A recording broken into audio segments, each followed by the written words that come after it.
Welcome. In front of me is a OPPO Reno7. That's the 5G version, and today I'll go over unboxing along with a quick spec look of the phone. So let's see what we get in the box, apart from the phone obviously. There we go. So we do have a quite nice looking charger, 65 watts. And a cable, and that's basically all we have. So, gonna check one last thing. Do we have any kind of screen protector or not screen but case? And we do. So there we go.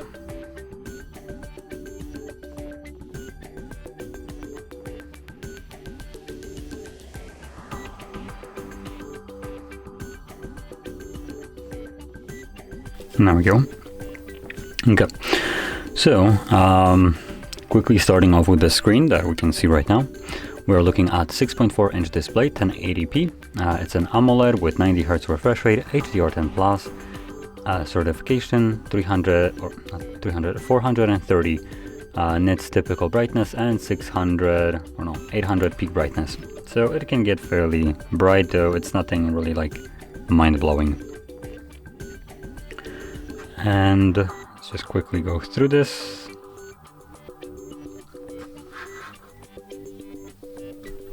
Can skip this, there we go. So outside of this, let's see, the version of the phone that I have right now, if I can actually find this anywhere.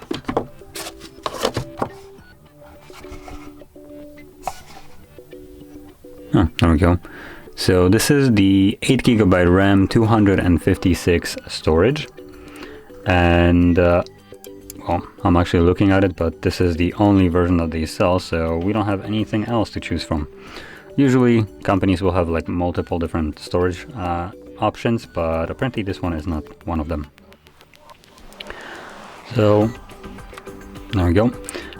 So I went over the display. Now let's touch upon one last thing, which is the glass itself at the front right here. So this is a Gorilla Glass 5, and then back seems to be plastic.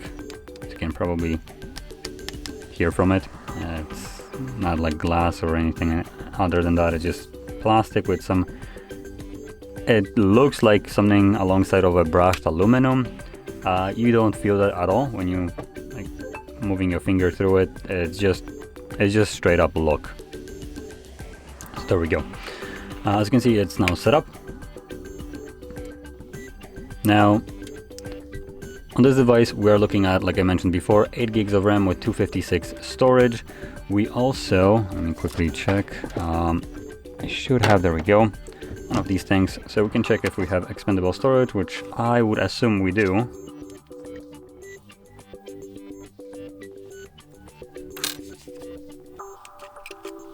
And yep, we do, as you can see right here.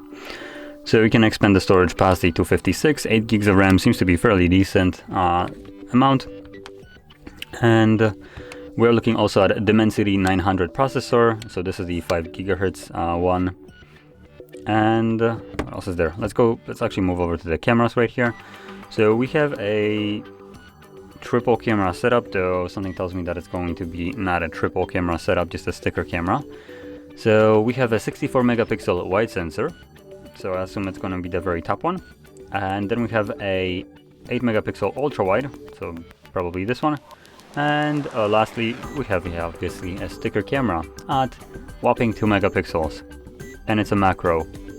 So this camera, you can I don't know, take a tape it up just so you never use it, because with such a garbage camera, you will most likely get better results by using 64 megapixel sensor and then doing a 2x zoom as an example, which will, like I said, yield you way better results than this absolute abhorrent garbage called macro 2 megapixel camera.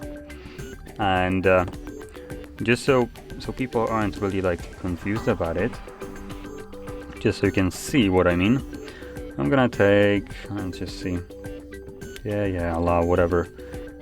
Okay, so I'm gonna turn on the macro. Now this is the only camera that I'll really like point a finger at, just because I absolutely despise companies doing this. They're trying to make their phone look like it's better just because they added a shit camera that you can never use, or you have no actual real reason to use it because it's so garbage. So there we go, we can take their charger as an example, and we can now try to zoom in as close as we can. So this is already blurring out, so this distance seems to be the highest quality, where it still keeps a lot of the sharpness. Now, just as a meme right here, let's just also go to, not closing this, let's go to the 64 megapixels, if I can. Apparently I can, so I'm just gonna stick back to photo, do a 2x zoom, and basically repeat the process.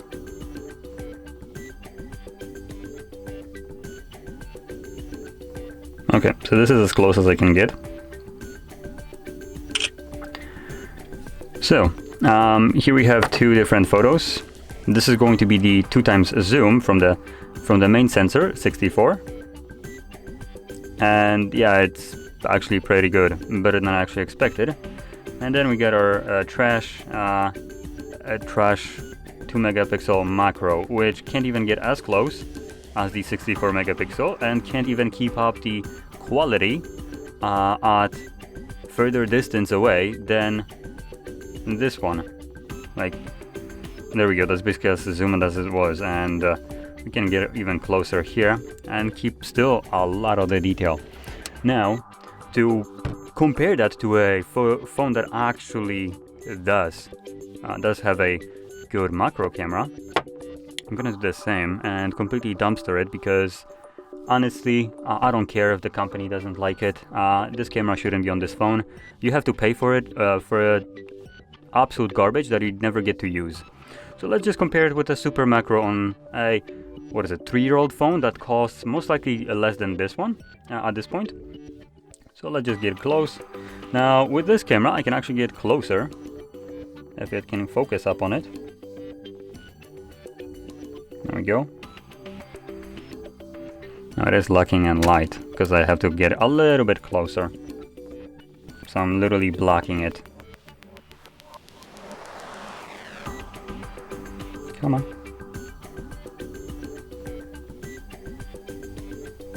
And this is not really going as... There we go.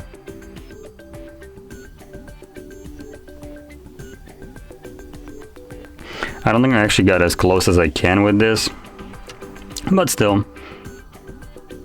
Here we go. This is a macro shot, just as a comparison to a actual macro camera. And just to be completely honest, this is a 3-year-old phone, like I mentioned before. So it's already got, there are already phones that do this even better. I think Vivo has like some camera that is like just mind-bogglingly even going like way more than this. It's basically a microscope in its sense. So there we go. Decent macro, a shit macro, which you have to pay for, and you basically can never really use it because, like I just showed you, just a typical camera does a far better macro than the actual dedicated lens for it. So there we go. I will admit I personally like to trash this just because it's baffling how the industry can move in this direction and no one is really pointing a finger at it. Or maybe not no one, but people are. But still, industry doesn't really care because apparently most of the people don't really see the difference. So I do want to educate people that think that 3 cameras are better than, for instance, 2, where you don't really get to use them. I do want to make everybody aware of that, just so when you go to buy your next phone and sometime you won't be, blindsided by, oh, look at the cameras. You will be aware that the phone is just trying to look better, just so you are more enticed to buy it when the things that it offers are just well, non-existent basically. The 2 megapixel macro, it has no purpose here, it has no use. So there we go. And this isn't the only phone. There is, hands down, like almost every company does it. So I'm not cherry picking here, just on this company. I'm picking on every company that does this.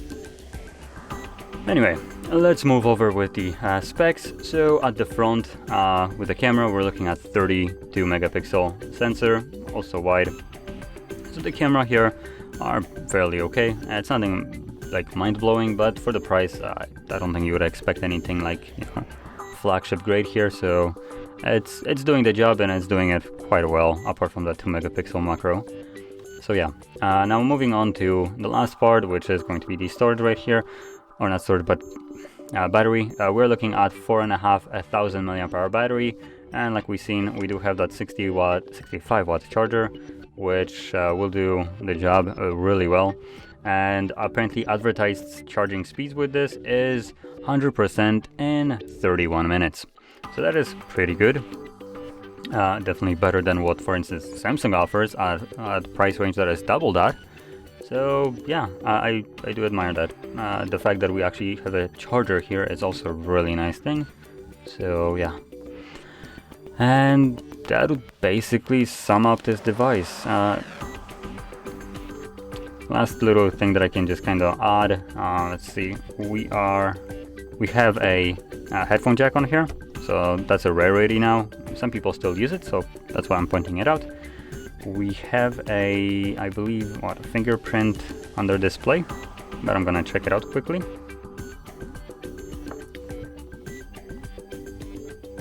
So I'm gonna set up the pattern.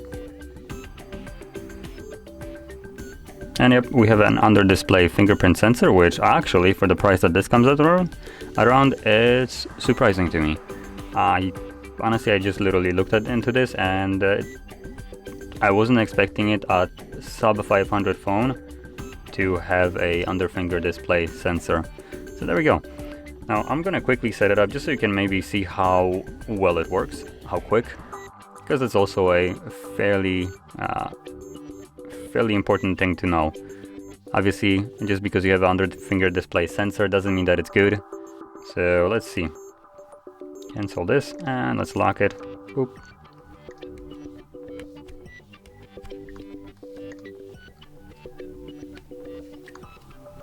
Honestly, it works pretty well. Yeah, it works really well. I'm honestly surprised by this. So the fingerprint sensor is pretty fast, and also doesn't seem to be like minding my finger being probably dusted up, so that's really nice to know. Now, to finish this off, like I said, the phone is sub 500, and honestly, for the price that it costs, I do have to say it's not a bad phone. I mean, obviously, it's not going to be anything like Samsung or other flagship phones or stuff like that, but it costs 500. Supports 5G. If you have a need for that, then yes, the phone is actually fairly good. The charging is pretty good. We have expandable storage. The phone runs pretty well. The display is also good. Cameras, subpar. Can't complain. Can't really give any kind of like I don't know, praise for it. So yeah, the phone is what you would expect from a mid-range done correctly. So that's basically all I have to say. It's a decent phone. So anyway, if you found this video helpful, don't forget to hit like, subscribe, and thanks for watching.